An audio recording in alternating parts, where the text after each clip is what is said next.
होली अष्टमी की व्रत और विधि। आज मैं आपको होली अष्टमी की व्रत की विधि और कथा सुनाती हूँ। होली माता के व्रत की विधि। सुबह उठकर स्नान के बाद साफ वस्त्र पहने, फिर दीवार पर होली माता की तस्वीर बनाएं या लगाएं। रोली, चावल और फूलों से माता होली की पूजा करें। इसके बाद कलश में जल भरकर माताएं होली अष्टमी कथा का श्रवण करें। माता होली की को हलवा, पूरी या किसी प्रकार की मिठाई का भोग लगाएं। पूजा के बाद माता की आरती के बाद मंत्रों का उच्चारण करें। रात में तारों को अर्घ्य देकर अन्न ग्रहण करें।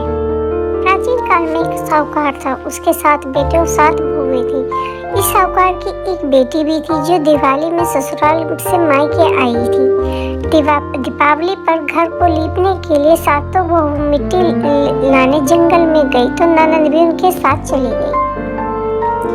साहूकार की बेटी जहाँ मिट्टी काट रही थी उसी स्थान पर साही अपने बेटियों के साथ रहती थी। मिट्टी काटते हुए गलती से साहूकार की बेटी की खुरपी से चोट से साही का एक बच्चा मर गया। इस पर क्रोधित होकर साहू बोली, मैं तुम्हारी कोख बांधूंगी। ये वचन सुनकर साहूकार की बेटी अपनी 7 भाभियों से एक एक करके विनती करती है कि वह उसके बदले अपनी कोख बंधवा ले। सबसे छोटी भाभी ननद के बदले अपनी कोख बंधवाने के लिए तैयार हो जाती है। इसके बाद छोटी भाभी के जो भी बच्चे होते वे 7 दिन के बाद मर जाते। 7 पुत्रों की इस प्रकार मृत्यु होने के बाद उसने पंडित को बुलाकर इसका कारण पूछा। पंडित ने सुरई गाय की सेवा करने की सलाह दी। वो सुरई गाय की सेवा करती है, सुरई सेवा से प्रसन्न होती है और उसे सौ के पास ले जाती है। रास्ते में थक जाने पर दोनों आराम करने लगते हैं। अचानक साहूकार की छोटी बहू की नजर एक ओर जाती है।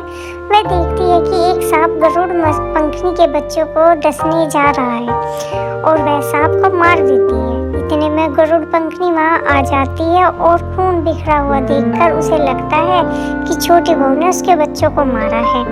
इस पर छोटी बहू को वह चोंच मारना शुरू कर देती है। वो इस पर कहती है कि उसने तो उसके बच्चों की जान बचाई है। गरुड़ पंखनी इस पर खुश होती है और सुरई सहित उसे स्याऊ के पास पहुंचा देती है। स्याऊ माता जब साहूकार की छोटी बहू की परोपकार और सेवा भाव की बातें सुनती है तो वह प्रसन्न होती है। फिर उसे 7 संतान की माता होने का आशीर्वाद देती है। आशीर्वाद के प्रभाव से साहूकार की छोटी बहू के 7 पुत्र होते हैं, जिससे उसकी 7 बहुएं होती हैं। उसका परिवार बड़ा और भरा पूरा होता है। वह सुखी जीवन व्यतीत करती है।